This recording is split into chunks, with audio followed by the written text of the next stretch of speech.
Hi, welcome to our channel where we share the most intriguing stories. A battle-hardened Marine seeks peace in a quiet home until a power-hungry HOA president declares war on his freedom. Fake cops, forged laws, and suburban tyranny collide in a darkly hilarious showdown. This isn't just about property, this is war. I bought this place for the silence. After spending nearly 2 decades in the Marines, I didn't want a cul-de-sac full of cookie-cutter houses or a tightly packed suburb with block parties and kids selling lemonade on every corner. I wanted space, a backyard big enough for my dog, Moose, to stretch his legs, and neighbors far enough away that I didn't have to wave at anyone unless I chose to. So when I found this small workshop-style home on the outskirts of Austin, tucked just beyond the edge of a planned community, I knew I had found it. A little beat up, a little sun-worn, just like me, but solid, defensible, mine. I moved in 5 years ago, and at first, things were quiet. Too quiet, maybe, but after what happened a couple of years back, when a junkie broke into my place while I was at work, tore the place apart, and damn near killed Moose, I welcomed quiet like an old friend. That break-in changed everything. The next day, I installed reinforced locks, motion-detecting lights, face recognition cameras, steel core door frames, and a panic system that links directly to the sheriff's office. Call me paranoid, I don't care. I sleep better knowing I'm the hardest target on this road. The irony is, I never thought the real threat would come from the HOA across the street. Maple Ridge, they call themselves. Sounds like something you'd see on a box of pancake mix. Their entrance is grand. Faux stone walls, manicured hedges trimmed like they were done with dental floss, and a fountain that's lit up at night like the damn Bellagio. I'm not part of Maple Ridge. My property was zoned separately, bought directly from the previous owner, and clearly marked outside their jurisdiction. That was part of the appeal. No HOA, no rules, no one to tell me what color to paint my shed or when to mow my damn lawn. But then came Karen. Karen Walker moved in about 3 months ago and wasted no time making herself known. Short blonde bob, always in pristine athleisure, and the kind of posture that screams, "I have a clipboard, and I will use it." Within 2 weeks, she got herself elected president of the HOA. Within 3, she started poking around properties near the edges, including mine, preaching something about a moral jurisdiction radius, or some kind of suburban gospel I didn't ask to hear.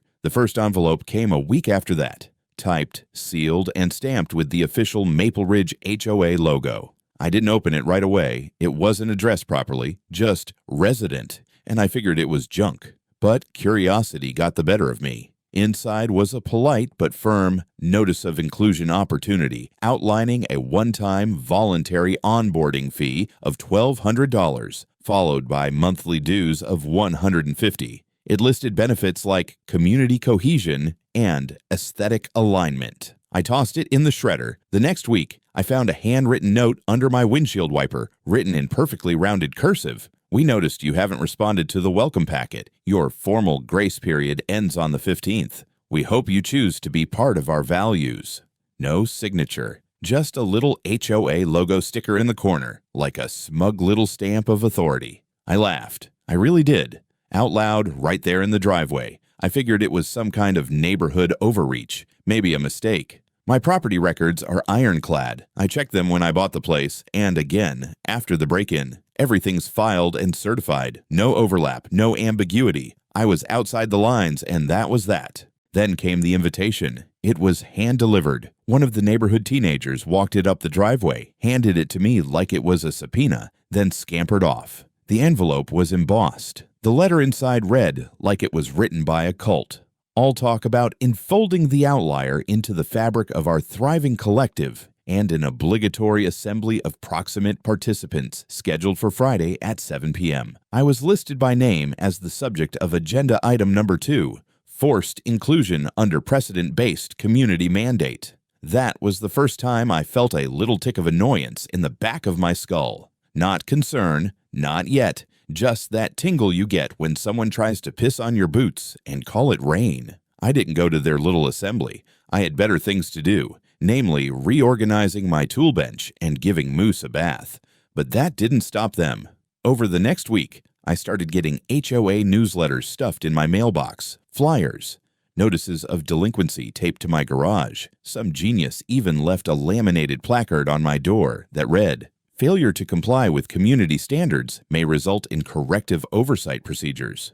That one I framed and hung in the garage, next to the rack of aluminum baseball bats. By this point, I knew Karen wasn't just playing around, she was escalating. She'd taken my lack of response as some kind of declaration of war. I even caught her walking the edge of my property one afternoon, eyeballing my security cameras like she was casing the place. She saw me watching, waved, and smiled like we were best friends. I didn't wave back. Still, I didn't engage. I didn't call, didn't threaten, didn't go knocking on her door. I'd been in enough real conflicts to know not to throw the first punch, but in the back of my mind, I started to feel it. That old edge sharpening. That part of me I'd hoped to let go when I left the Corps. The one that started asking questions like, what's her next move? How far will she go? Because this wasn't about dues anymore. Not really. It was about someone who wanted control over something that wasn't theirs. And that's a line I don't let people cross. Not ever. The HOA newsletter changed tone around the second week. No more smiley language about community pride and shared goals. Now it sounded like something out of a bad dystopian manual, passive-aggressive with a hint of legalese. Non-participation in community cohesion efforts, one letter claimed, may result in secondary enforcement. Another had a helpful diagram showing a newly adopted 400-foot buffer zone, with my house neatly labeled as non-compliant Parcel A. They'd even color-coded it in red. I wasn't sure if I was supposed to be embarrassed or impressed. They had clearly spent some time making me into the villain in whatever self-important HOA PowerPoint presentation they were passing around. Still, I kept my cool. I reviewed my deed again, checked the county land registry online, confirmed what I already knew: my property had zero overlap with Maple Ridge. Zero. Full independence, confirmed and notarized. So I did what any normal person would do. I printed out all the documentation, highlighted the relevant portions, and mailed a certified letter to the Maple Ridge HOA address, along with a little handwritten sticky note. Please stop bothering me. This house is not, has never been, and never will be part of your association. Kindly shove your buffer zone. Okay, I didn't include that last line, but I thought about it. A lot. I figured that would settle things. It didn't. Instead, they escalated. A few days after I sent the letter, a little gray sedan started parking across the street from my house around 10 in the morning and again at dusk. Same car, same spot, sometimes for 10 minutes, sometimes for an hour. I got a good look at the guy inside. Balding, sunglasses, holding what was either a camera or a set of binoculars. Hard to tell from the porch. He wasn't subtle, which made me think maybe he wasn't trying to be. Moose didn't like him. That much was clear. Every time the sedan showed up, Moose growled low, ears back, tail stiff. Normally, he's a big teddy bear, but he knows when someone's got bad intent. That's part of why I trust him more than most people. The next week, the weirdness multiplied. Flyers started showing up on my mailbox post, advertising an emergency HOA policy meeting. I was listed as Item 3, unauthorized use of shared infrastructure. Apparently, the fact that I drove on the same public road as Maple Ridge residents meant I was benefiting from their taxpayer-funded maintenance. I almost choked on my coffee when I read that. I live in Texas. We don't tolerate people laying claim to public roads like it's feudal England. But there it was, in writing, complete with proposed road use contribution fees. That one earned a spot on my fridge, right next to Moose's vet appointment magnet. I started getting approached by residents. Not confrontationally, not yet, but with that curious, neighborly, we're just trying to understand energy that always hides a demand. One woman in a yoga outfit stopped me at the gas station and asked if I was the guy who won't join. Another told me that it's not about control, it's about unity. One even said, Karen's trying to help you, you know. You'd be safer with us. Safer. That word stuck in my head like a splinter. Safer from what exactly? That weekend, someone started walking the perimeter of my property at night. I caught them twice on camera. Once a shadowy figure near the backyard fence line, once pacing slowly along the gravel by my garage. Hood up, face turned away from the camera, flashlight in hand. They never came close enough to trigger the floodlights, but it was enough. I added 2 more IR cameras and set Moose to sleep in the foyer. Then came the kicker. I walked out to my truck one morning, Monday, around 7:30, and found a laminated card under my windshield wiper. Final opportunity notice. Failure to engage in voluntary onboarding will result in administrative proceedings under the precedent inclusion mandate. Meeting scheduled Friday, 7 p.m. HOA Clubhouse. Attendance required, attached with a paperclip. A printed photograph of my house, clearly taken from the street, with the word subject property printed in red across the front door. That wasn't just annoying anymore, that was intimidation. I took the whole bundle, scanned it, filed a report online with the county clerk's office, and forwarded it to my buddy Sean, a deputy I knew from the sheriff's department. Sean called me that night. "Dex, what the hell's going on over there?" "Your guess is as good as mine," I said. "You ever heard of something called a precedent inclusion mandate?" He snorted. "Sounds like something a drunk law student made up during finals. You want me to come out there?" "Not yet," I said. "But I've got a feeling I'm going to be real glad I installed all those cameras." "You think they'll push it?" I looked out the window. The gray sedan was back again, sitting idly across the street. "Yeah," I said. "I think they're just getting warmed up." I was halfway through fixing the tension spring on the garage door when they came. It was just past 8 in the morning, early enough that the dew hadn't burned off the lawn yet, but late enough that most normal people were already at work or sipping their coffee in peace. I was in work boots, cargo pants, grease on my forearms, Moose laying nearby, chewing on a shredded tennis ball. Another normal morning. Then I heard the knock. 3 loud, deliberate thuds. Not the casual tap of a neighbor or a delivery guy. This was the kind of knock that says, "Open the door, or we'll find a way in." I checked the side monitor mounted above my workbench. I've got full perimeter cameras, all angles, and when I switched to the front porch view, I paused. 3 men stood on my porch, all wearing black tactical-style uniforms with reflective vests. The words Community Enforcement Division were stitched across the chest like they were trying real hard to look official. 2 had sunglasses on. The third, a heavy-set guy with a clipboard, had a ridiculous patch on his sleeve that looked like a homemade badge. It even had a golden oak leaf, like someone tried to Google what police insignia looked like and stitched it onto a budget Halloween costume. The clipboard guy knocked again. "Mr. Dexter Winslow, this is an official HOA enforcement call. Please open the door." I didn't move. He cleared his throat and continued, reading like he was auditioning for a high school production of Law & Order. "You have been served a notice of final non-compliance per Maple Ridge Ordinance 64 Bravo. Under Community Directive, we are authorized to collect unpaid dues and initiate pre-asset assessment procedures. This is your last chance to comply voluntarily."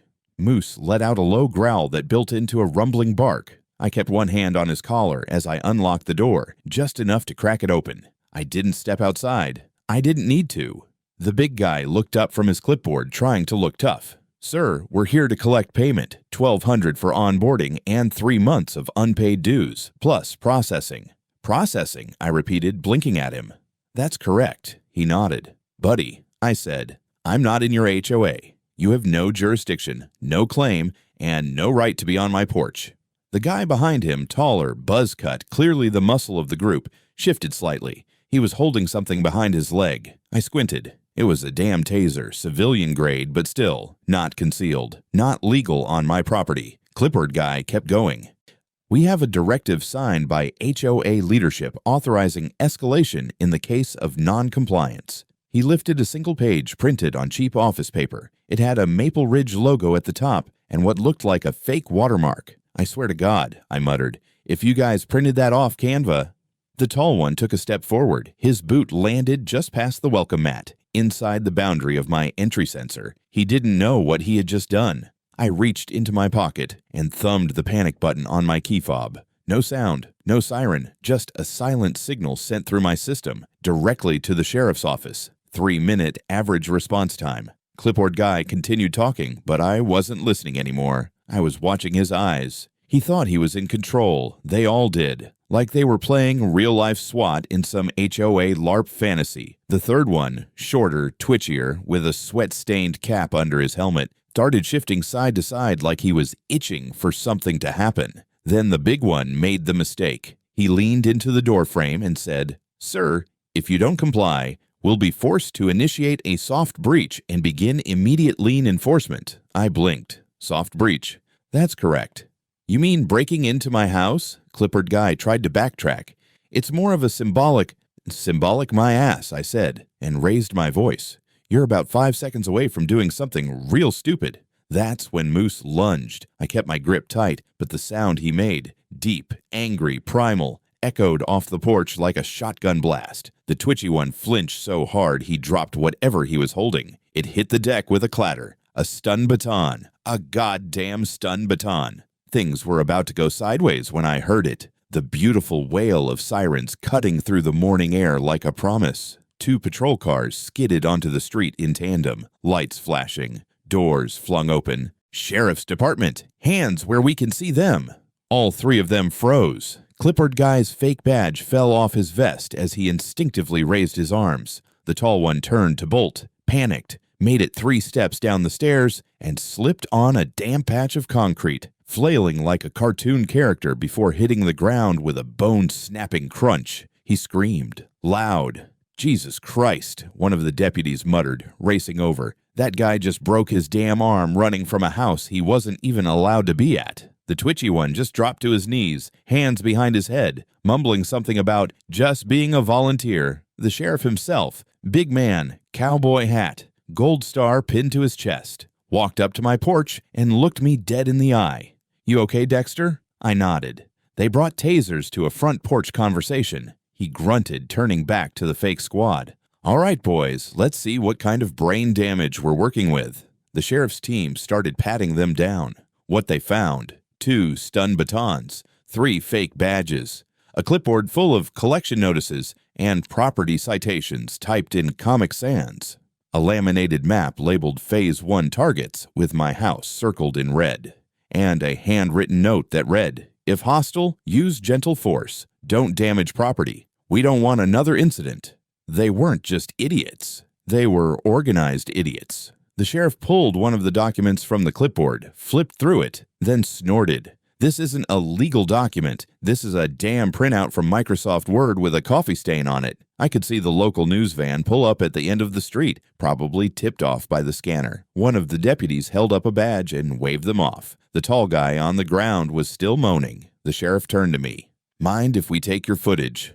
Already queued it for you, I said, tapping my phone. He nodded approvingly. Smart man. As they cuffed the 3 goons and loaded them into the back of the cruisers, Moose finally laid back down, satisfied. I watched the door of the patrol car slam shut and thought, they came to collect $1,200. Now they're collecting charges. They were still trying to play tough, even in cuffs. Clipboard Guy, real name turned out to be Evan Doyle, was sitting on the curb, wrists zip-tied behind his back, mumbling something about sovereign community enforcement rights, while a deputy cataloged the contents of his backpack, which, to no one's surprise, contained a roll of pre-filled citation forms, all labeled with HOA logos, and what looked like forged barcodes. The tall one, Kyle, I think, was being loaded into the back of an ambulance. His left arm was bent at an angle you don't see unless bones are involved. He'd stopped screaming, but only because they'd given him something to shut him up. The EMTs didn't even look surprised when the sheriff told them how he'd gotten hurt. Just another idiot in a costume falling downstairs he had no business being on. The twitchy one was named Randy. Poor bastard looked like he'd signed up for the wrong Civil War reenactment and ended up in a felony. He kept asking if this would affect his job at the Jiffy Lube. One of the deputies told him it probably would. The sheriff had taken over my kitchen, standing at the counter, flipping through a pile of documents his deputies had confiscated from the suspect's fake patrol vehicle. A gray SUV parked 2 houses down. Moose sat next to the table like an assistant investigator, tail thumping each time someone mentioned Karen's name. We got printed eviction warnings, one deputy said, laying them out.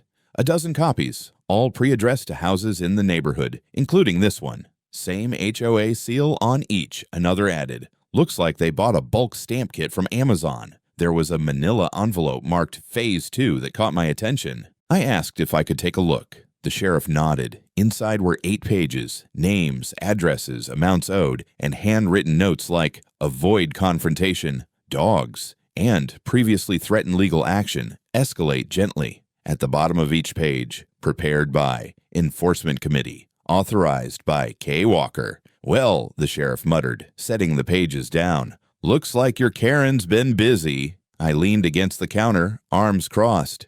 "So what now?" "Now," he said, "we figure out who else knew about this little cosplay patrol, because I guarantee you, these three didn't come up with this idea on their own."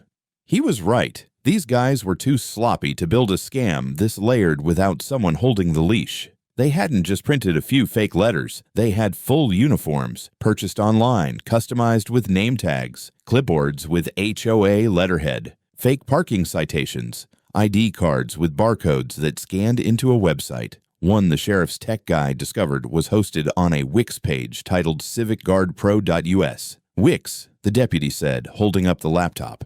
"Wix, man, I'm begging people to at least commit their felonies with Squarespace." The SUV had more inside: a duffel bag full of zip ties, 2 sets of rubber gloves, pepper spray, an open box of door-hanging violation tags, the kind real city inspectors use. But these were labeled Community Enforcement Zone, with checkboxes for things like unauthorized paint color, lawn nonconformity, and, my personal favorite, vibes inconsistent with neighborhood aesthetic. I almost laughed, but then I saw the last form. It was a notice of lien. It had my name on it, my address, and a bold black title, Pending Property Seizure Authorization, Maple Ridge HOA. It was signed, actually signed, by Karen Walker. My chest went tight. I wasn't angry. Not yet. That came later. Right now, I was calculating. The sheriff was already 2 steps ahead. He turned to his senior deputy, a square-jawed guy named Becker, and said, "Get a team over to the Maple Ridge Clubhouse. I want the HOA's internal records, every printed agenda, email, budget ledger. I want it all." Becker nodded and walked off. The sheriff looked at me, eyes sharp. "You okay, Dexter?" I nodded. "I've dealt with worse." He gave me a grim half-smile. "Yeah, but this time you get to watch us clean it up." He turned back to the SUV, "and I'm gonna enjoy every damn second of it." It took another hour to finish the search. They impounded the vehicle, boxed up the contents, and taped off the area like it was a crime scene, which, at this point, it legally was. Before they left, the sheriff handed me a printed acknowledgement form, along with a card. "If you remember anything else, or if you get more of these fake notices, call me directly." I took the card and shook his hand. His grip was firm. As they drove off, Moose and I stood in the driveway, watching the last of the cruisers disappear down the road. The sun had risen fully now, casting long shadows from the porch pillars. Moose stretched and gave me a look like, "Can I finally go pee now?" I scratched behind his ear and smiled. "Yeah, buddy, let's water the lawn. Maybe we'll even break a community ordinance or two while we're at it." By the next morning, Maple Ridge looked less like a picture-perfect community and more like a crime scene politely trying to hide its shame. There were unmarked cars parked outside the HOA clubhouse, suited investigators going in and out with laptops, boxes, armfuls of files. Someone had draped a blue tarp over the HOA's community bulletin board. I assumed to keep the public from seeing the stack of enforcement citations pinned there with thumbtacks like twisted art projects. I wasn't invited to the initial warrant execution, but the sheriff kept me in the loop. Turns out, Karen Walker wasn't just behind the curtain. She built the stage, cast the actors, and directed the whole damn show. She hadn't just given the green light to the fake patrol. She had created an internal security oversight committee without board approval, used HOA funds to purchase uniforms, gear, and even the SUV they were using, forged a letter from the city clerk's office stating that properties within a proximity impact radius could be provisionally governed by Maple Ridge pending legislative adoption. It was impressive in a deeply illegal kind of way. And it got worse. They found the receipts, literal receipts, from hardware stores, printers, tactical supply outlets, all tied to the HOA's shared debit account, the same account that was supposed to be used for landscaping, pool maintenance, and mailbox repairs. Karen had authorized every transaction. Her signature was on all of them. That was enough to get 2 more people arrested that afternoon. The HOA treasurer, a squirrely guy named Brent, who always wore sweaters even in summer, and her compliance director, a retired insurance adjuster with the personality of drywall, named Linda. Both claimed they were just following orders. Of course they did, but the paper trail was solid. Brent had moved over $20,000 into an unlisted special projects fund, while Linda had emailed the patrol instructions for each target property, including mine. At this point, the HOA board was imploding. 2 other members resigned the moment the sheriff's team walked into the clubhouse. Another had already left the state 2 weeks prior. Vacation, they claimed. I wouldn't be surprised if they just kept driving. Meanwhile, my house was turning into a minor media hub. Reporters kept driving by, some stopping to ask questions. I declined most of them, but one guy from a local station asked me what I thought of the situation. I told him, some people build fences, others build empires. Karen built a damn HOA dictatorship and ran it like a soap opera villain. He laughed. I didn't. That night, I got a call from Sean, my buddy at the sheriff's office. You might want to be home tomorrow morning, he said. There's a meeting happening, and you'll want a front row seat. I didn't ask questions, just set my coffee maker and made sure the cameras were recording from every angle. The next day, just after 9, the sheriff and 3 deputies walked up the freshly mulched path to the Maple Ridge Clubhouse, flanked by a representative from the district attorney's office. Local residents stood nearby, pretending to be busy with dog walking or jogging while clearly eavesdropping. Karen had scheduled a community clarification session. I assume she thought she could spin the whole thing as some minor misunderstanding. Her signature move, charm, deflection, and guilt-tripping, all with a smile as tight as a piano wire. She walked out onto the clubhouse steps in a white blazer and HOA pin, like she was about to accept a Lifetime Achievement Award. A podium had been set up. Cameras were rolling. I stood across the street, arms folded, next to Moose. He was panting like it was entertainment. Karen tapped the microphone. I want to personally apologize for any confusion caused by recent security measures implemented by our committee. That was as far as she got. The sheriff stepped up, unfolded a printed document, and calmly said, Karen Walker, you are under arrest for criminal impersonation, conspiracy to commit fraud, misappropriation of funds, unlawful detainment conspiracy, and unlawful use of municipal identifiers. Please place your hands behind your back. She blinked once, twice, then laughed. You're kidding. This is a mistake. He wasn't. Karen tried to step back, but the deputies were already on her. They didn't shove. They didn't have to. The tension in her face cracked for just a moment as they cuffed her in front of everyone. Cameras clicked. Gasps. Someone, I think it was the woman with the Pomeranian, actually cheered. Karen turned toward the crowd, trying to salvage something. This is political. They're targeting me for trying to protect this community. No one responded. Someone filmed her being walked down the clubhouse steps and into the back of the cruiser. She didn't struggle. She just stared straight ahead, like her mind was somewhere else. Maybe flipping through alibis, or wondering how fast her lawyer could make this go away. Spoiler alert, not fast enough. The sheriff looked over at me as the door shut and gave a small nod. Not smug, just solid, like a man ticking a box off his to-do list. Moose wagged his tail. I always thought courtrooms were supposed to feel bigger. Movies make them look grand. Vaulted ceilings, echoing footsteps, judges glaring over half-moon spectacles while gasping juries clutch their pearls. Reality? Beige walls, bad lighting, fluorescent buzz that could fry a mosquito midair, and a smell somewhere between floor wax and bureaucratic despair. Karen sat 2 rows ahead of me, back perfectly straight, blazer freshly pressed. She looked like a PTA mom on trial for insider trading, not for impersonating law enforcement, orchestrating a fake paramilitary HOA squad, and nearly getting someone electrocuted on their own front porch. But she still had that look, like the room owed her something. Her lawyer, some slick-haired suit from Houston, was whispering in her ear the entire time, probably telling her to keep her face neutral, not to react. She didn't. Not when the charges were read out. Not when they introduced evidence. Not even when the sheriff handed over a USB drive full of footage showing her officers threatening to breach my front door with a taser and a Word document. She didn't flinch. Until the DA played the audio recording. That's when she blinked. It was a phone call, recorded just a week before her arrest. Her voice, unmistakable, crisp as day. Look, we both know this isn't a big deal. If you can misplace that complaint packet, there's 10 grand in it for you. Hell, I'll even throw in a landscaping contract. The room went still. You could hear someone clear their throat 2 rows back like they regretted breathing. Karen's lawyer stood up so fast his chair nearly toppled. He objected. Obviously, claimed entrapment, claimed it wasn't authenticated, claimed a dozen things that all sounded desperate.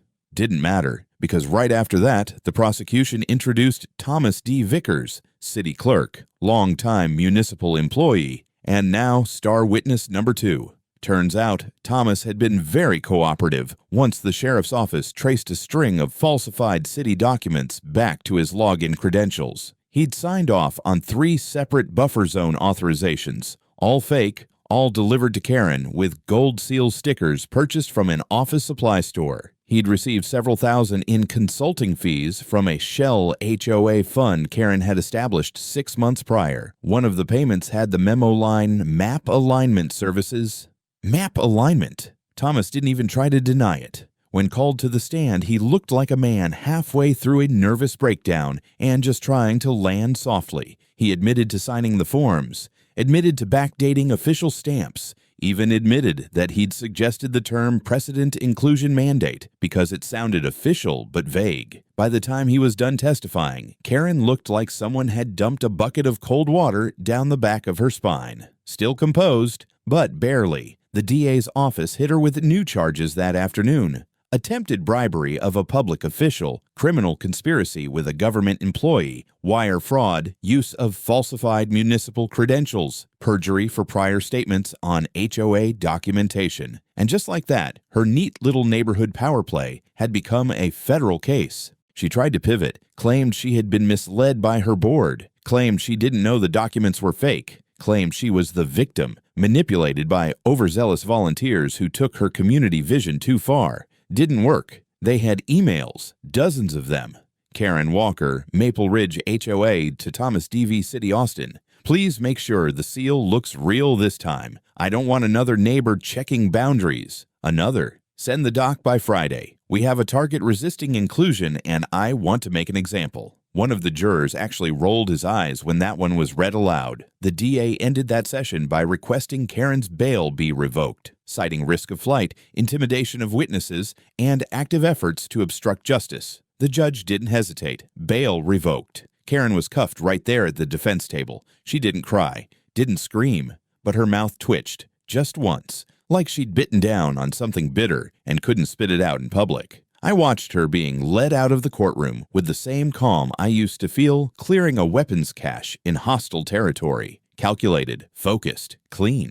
Outside the courthouse, a couple of reporters tried to stop me for a comment. I gave them the same line I'd given the last ones. Some people build fences, others build lies. She tried to enforce both, and neither held up. Then I got in my truck, turned the key, and drove home. My inbox dinged as I pulled into the driveway. New email from the sheriff's office. Subject line: Maple Ridge HOA. Disbandment order in progress. I sat there for a moment, staring at the screen. Then I opened the door, let Moose hop out, and we walked inside. Courtrooms don't usually erupt in applause. It's frowned upon, apparently. But when the judge read the verdict and the sentence that followed, someone in the back, maybe one of the Maple Ridge residents who'd spent the last year being bullied by letters with Comic Sans headers, let out a single, sharp clap, then another, then a murmur. And finally, when the gavel came down, the gallery burst like a shaken soda can.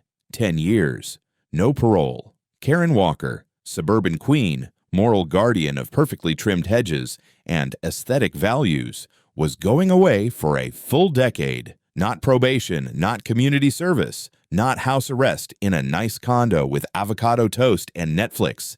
10 actual years. Federal time. No HOA newsletter editing privileges where she was going. The judge had made it crystal clear. Her actions weren't well-intentioned overreach, as her defense claimed. They were calculated, coercive, and dangerous. The fake police squad, the intimidation, the forged documents, the bribery, all of it was presented like a machine she built from scratch and then unleashed on the community under the guise of order. I was called to the stand earlier that morning. I didn't say much, just confirmed the timeline, handed over my security footage, and read out loud one of the fake notices they'd taped to my door. Failure to integrate may result in property reclamation proceedings. The judge raised an eyebrow at that one. Reclamation? I just nodded. Apparently, they thought HOA bylaws outranked the U.S. Constitution. That got a chuckle from someone near the stenographer's desk. The prosecution played the audio again, Karen offering a bribe to the city clerk, like she was ordering lunch. The courtroom was silent. She still didn't flinch, but the jury did. I could see it in their eyes. The disbelief had been replaced with something else. Not just condemnation, contempt. Then came the surprise witness. One of Karen's former officers, Randy, the twitchy one, had flipped fully. Showed up in a tie that didn't match his shirt, and a fear of public speaking so strong, I thought he might pass out. But he brought receipts, literal ones, copies of memos Karen had handwritten, a list of priority violators, voice memos she sent during their little HOA raids. One clip. Don't let him talk circles. Stand firm. He's military. They respond to dominance. That one hit a little different. By the time closing statements rolled around, the defense had been reduced to begging. They claimed Karen had been under pressure to protect the neighborhood, that she'd simply made errors in judgment. The prosecutor, in contrast, stood calmly and said, Karen Walker didn't make errors. She made decisions, repeatedly. And those decisions turned a voluntary organization into an extra-legal enforcement racket with fake cops, forged warrants, and intimidation campaigns. That's not a mistake. That's a conspiracy. Bang, bang, bang. Game over. After sentencing, Karen stood up, as if to make a statement. Classic move. The room fell quiet. Her lawyer gave a slight shake of the head, clearly wishing she wouldn't. But she did. I tried to hold this community together, she said. I tried to instill order in a place where people flaunted the rules. I was the only one who was willing to do what had to be done. The judge didn't even respond, just nodded to the bailiff. She was cuffed again and walked out for the last time. Outside the courthouse, people were waiting, residents, reporters, even a guy selling t-shirts that said, I survived the HOA state with my house printed in the background like a war monument. One reporter shoved a mic in my face. Mr. Winslow, what would you say to the other HOAs out there watching this unfold? I didn't pause. Enforce flowers, not fascism. Later that evening, I got a call from Sean. He sounded relaxed. The tension we'd all been living under had finally broken.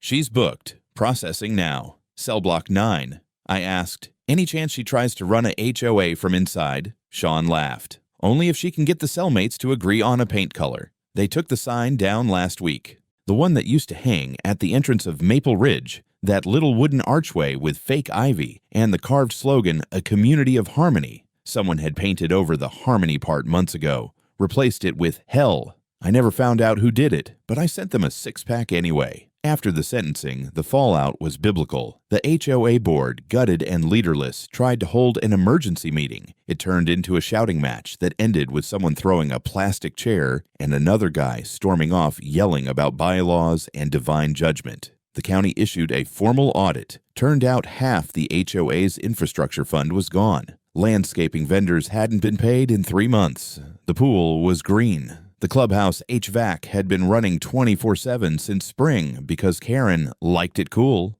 The final nail came when the sheriff's office submitted a formal liability report to the county, listing Maple Ridge HOA as responsible for restitution to multiple parties, including yours truly. The insurance company bailed. Lawsuits piled up. Within 60 days, Maple Ridge HOA was formally dissolved under Title 11, Chapter 22 of the Texas Property Code. All assets frozen, remaining funds to be distributed under court supervision. What's left of the neighborhood is now under temporary management from a third-party administrator who looks like he wants to be anywhere else. Karen's house, or what used to be hers, was seized under forfeiture statutes. I watched them clear it out. A lot of white furniture, a weird number of throw pillows with passive-aggressive quotes. One said, live, laugh, love. Another said, respect the rules or leave. Oh, the irony. The property was auctioned off to a commercial developer. Last I heard, they're planning to build a duplex. Something modern, sleek, non-HOA. As for me, I took the settlement. $350,000 in damages, legal fees, and what the judge called psychological torment due to HOA paramilitary activity. I used some of it to expand my security system, tripwire detection, upgraded camera feeds, full thermal overlays, and a new reinforced front door made of aircraft-grade aluminum. I also bought a bigger truck. The rest went into a new business, Vigilant Consulting, Homeowner Defense Solutions. I consult now. For folks caught in HOA wars, neighbor disputes, and anyone who just wants to know how to keep their damn house safe from suburban crusaders, I've got a waiting list 6 months long. My story ended up on the news more times than I can count. Someone made a podcast episode out of it. One of the true crime channels called me the man who shot down an HOA without firing a shot. I still live in the same house. Moose is older now, sleeps more, but still perks up every time a clipboard shows up on my security feed. And I added a little something to the front gate. A custom steel sign, matte black, laser engraved. It reads, "This property is protected by the Constitution of the United States and a $12,000 security system. Try me, and you'll end up where Karen did. No one's tested it yet, but if they ever do, well, I've got extra zip ties in the garage."